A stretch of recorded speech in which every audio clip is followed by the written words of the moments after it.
درس قرآن کی اس نشست کے اندر آج ہم تلاوت قرآن مجید کے آداب کے حوالے سے پڑھیں گے۔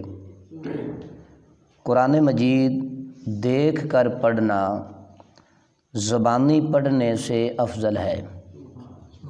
جو بندہ زبانی پڑھ رہا ہے صرف وہ قرآن کی تلاوت کر رہا ہے، اور جو دیکھ کر پڑھ رہا ہے وہ قرآن پاک کو چھو بھی رہا ہے، دیکھ بھی رہا ہے اور پڑھ بھی رہا ہے، تو اس سے فضیلت بڑھ جاتی ہے، ثواب میں اضافہ ہو جاتا ہے، کیونکہ اس میں دیکھنا اور ہاتھ سے چھونا اور یہ سب چیزیں جو ہیں عبادت میں آتی ہیں کہ قرآن پاک کو باوضو چھونا یہ بھی عبادت ہے، اور قرآن پاک کو دیکھ کر پڑھنا یہ بھی عبادت ہے۔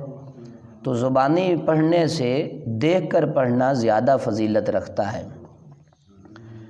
مستحب یہ ہے کہ باوضو قبلہ رو اچھے کپڑے پہن کر تلاوت کرے، صاف ستھرا لباس ہونا چاہیے اور وضو کر کے بیٹھنا چاہیے، اور تلاوت کے شروع میں اعوذ باللہ من الشیطان الرجیم پڑھ لے، اور سورت کی ابتدا میں بسم اللہ شریف پڑھنا یہ سنت ہے ورنہ مستحب عمل ہے۔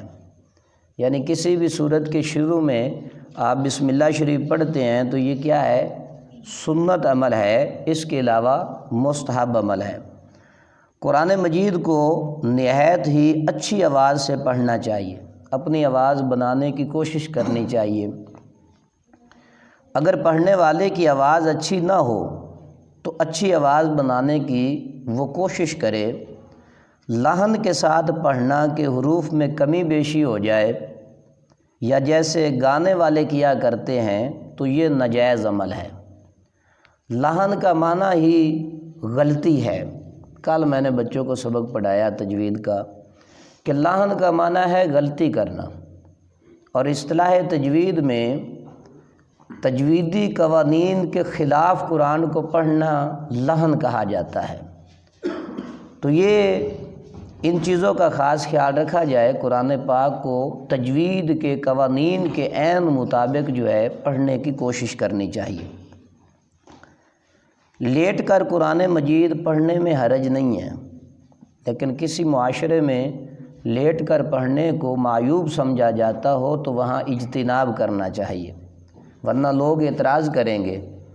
اس لیے یا تو پہلے لوگوں کو مسئلہ سکھا دیا جائے، تو پھر لیٹ کر بھی قرآن پاک کی آپ تلاوت کر سکتے ہیں، جس کی مجبوری ہو وہ تو کر سکتا ہے، جب کہ پاؤں سمٹے ہوئے ہوں، پاؤں جو ہے وہ لمبے نہ کیے ہوئے ہوں اور منہ کھلا ہوا ہو، یوں ہی چلنے اور کام کرنے کی حالت میں بھی تلاوت جائز ہے۔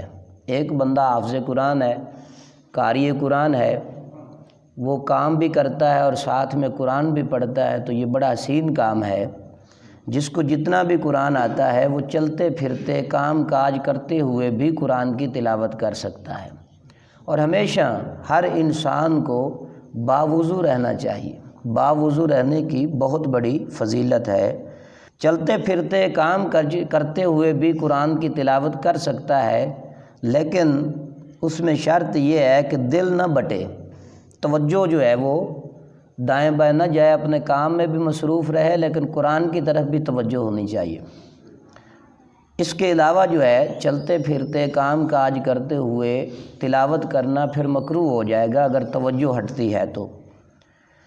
جب قرآن مجید ختم ہو تو 3 بار قل هو اللہ احد پڑھنا یہ بہتر ہے، اگرچہ تراویح میں ہو۔ البتہ اگر فرض نماز میں ختم کرے تو 1 بار سے زیادہ سورت اخلاص شریف نہ پڑھے۔ مسلمانوں میں یہ دستور ہے کہ قرآن مجید پڑھتے وقت اگر اٹھ کر وہ کہیں جاتے ہیں تو وہ قرآن پاک کو بند کر دیتے ہیں۔ اگر تو یہ ادب کے لیے ہے تو سبحان اللہ، یہ بہترین عمل ہے۔ اگر صرف اس لیے ہے کہ میں قرآن کو کھلا چھوڑ کر جا رہا ہوں تو شیطان آ کر پڑھے گا، یہ ایک جاہلانہ بات ہے، ایسا کوئی عمل نہیں ہے۔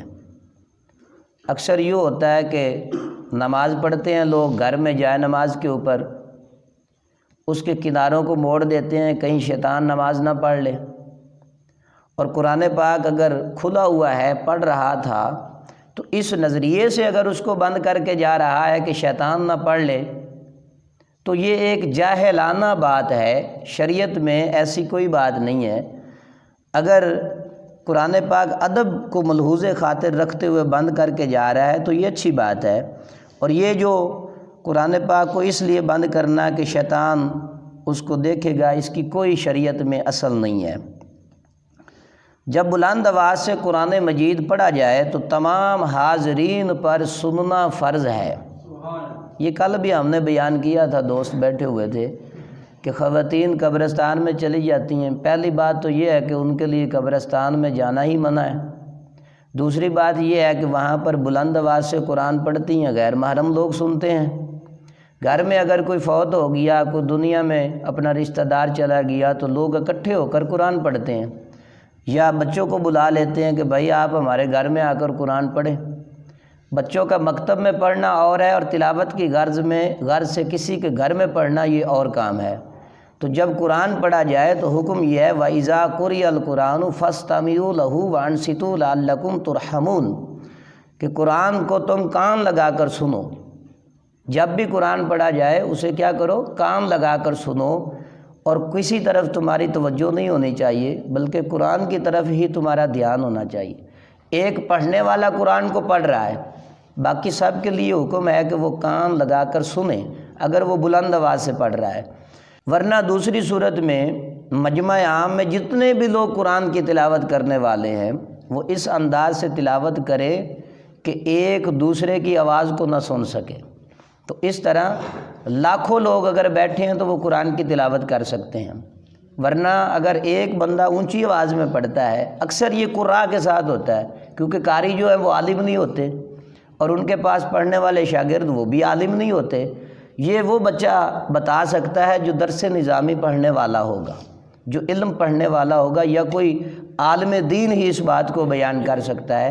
تو یہ جب بھی آپ گھر میں قرآن پاک ختم کرواتے ہیں تو اس بات کا خاص خیال رکھیں کہ وہ آہستہ آواز میں پڑھیں۔ ہماری مائیں بہنیں بیٹیاں جہاں بھی قرآن پاک کی تلاوت کریں تو وہ بلند آواز سے نہ کریں بلکہ آہستہ آواز سے کریں کہ آس پاس کے جو لوگ ہیں وہ بھی قرآن پڑھ سکیں۔ اگر وہ بلند آواز سے کرے کوئی بھی بندہ تو پھر دوسرے جو ہیں وہ خاموشی کے ساتھ قرآن کی تلاوت کو سماعت فرمائیں۔ بازاروں میں اور جہاں لوگ کام میں مشغول ہوں بلند آواز سے پڑھنا یہ ناجائز عمل ہے۔ لوگ اگر نہ سنیں گے تو گناہ جو ہے وہ پڑھنے والے کے اوپر ہوگا۔ اب جہاں لوگ اکٹھے ہوتے ہیں وہ پہلے آ کر قرآن پڑھ رہا تھا، اب لوگ آئے اپنے کام کاج میں مشغول ہو گئے، تو اب جو سننے والے ہیں وہ توجہ دیں قرآن کے اوپر۔ اگر وہ توجہ نہیں دیتے ہیں تو پھر وہ گناہ گار ہوں گے۔ علماء اس بات کو بھی بیان کرتے ہیں کہ جہاں لوگ مشغول ہوں وہاں جا کر قرآن پڑھنا ہی نہیں چاہیے۔ لوگ سنیں گے نہیں، وہ گناہ گار ہوں گے۔ اگر وہ اجازت دیتے ہیں کہ بھائی تم قرآن پڑھتے رہو ہم سنتے رہیں گے تو پھر یہ بڑا حسین عمل ہے۔ جو شخص غلط پڑھتا ہو، قرآن پاک کے تلفظ درست نہیں ہے، حرکت کو حرکت سے بدل دیتا ہے، لحن جلی بھی کرتا ہے، لحن خفی بھی کرتا ہے، تو جو سننے والے لوگ ہیں ان کے اوپر یہ واجب ہے کہ وہ بتا دیں، بشرطے کہ بتانے کی وجہ سے کینہ اور حسد پیدا نہ ہو۔ پہلے تربیت کر لیں تو پھر اس کی وضاحت بھی آپ کر سکتے ہیں، لیکن عالم کے لیے یہ حکم ہے کہ جب بھی کسی کو قرآن غلط پڑھتا ہوا دیکھے تو وہ فوراً بتا دے، کیونکہ علم والوں کی بات کو لوگ سنتے ہیں، جاہل تو ہمیشہ شر پسندی کی طرف جاتے ہیں، لیکن ذی شعور لوگ جو ہیں وہ قرآن اور حدیث کا علم سیکھنے کے بعد اعتراض نہیں کرتے ہیں۔ اسی طرح اگر مصحف شریف اپنے پاس عاریتاً ہے، کسی سے لے لیا، میں نے قاری صاحب سے لے لیا، پڑھتے ہوئے مجھے پتہ چلا کہ اس میں زبر زیر پیش کی غلطی ہو گئی، تو اب اسے چھپانا نہیں چاہیے بلکہ ان کو بتا دینا چاہیے یا اس میں تصحیح کروا دینی چاہیے۔ یہ چند باتیں ہم نے تلاوت قرآن کے حوالے سے ذکر کی ہیں۔ اللہ تعالیٰ مجھے اور آپ کو عمل کی توفیق عطا فرمائے۔ وآخر دعوانا الحمد للہ رب العالمین۔